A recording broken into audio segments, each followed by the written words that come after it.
మీరు జాగ్రత్తగా దాన్ని ఎలా వాడాలని కూడా చెప్పాలి. ఇవన్నీ కూడా ఈరోజు మళ్ళీ చెప్పడం జరుగుతుంది.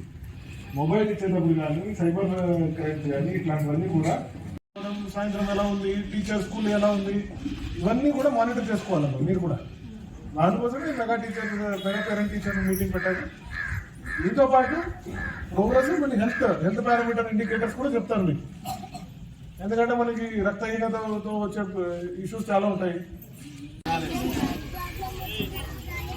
మీరు కంటే సుభాషిని ఎవరమ్మా?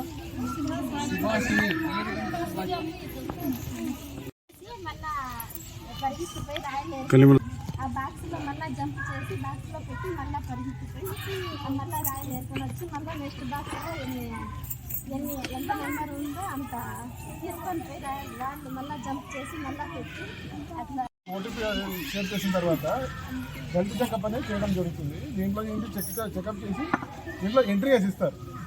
అర్థమైందా అండి? ప్రతి పిల్లవాడు కూడా ఒక బుక్ ఉంటుంది. ఇలా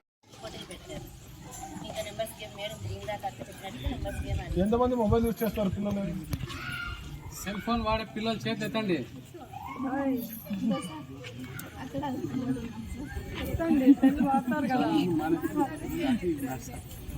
మొబైల్ ఉపయోగించడం మీరు కూడా అంతే అండి. మొబైల్ ఉపయోగిస్తే దేనికోసం వాడాలి, ఎందుకు వాడాలని చూసుకోవాలి. మార్నింగ్ వచ్చాము, పిల్లలతో పాటు వచ్చాము, ముగ్గురు పోటీలు పెట్టారు, పిల్లలకి గేమ్స్ పెట్టారు. ఇక్కడ ఎలా చదివి చెప్తున్నారో మాకు కూడా అర్థమైంది. ప్రోగ్రెస్ రిపోర్ట్ చూపించారు. మా పిల్లలు ఎలా చదివారు, ఏమేమి జరిగాయో చెప్పాలి కదా సార్, అందుకని చెప్తున్నాను.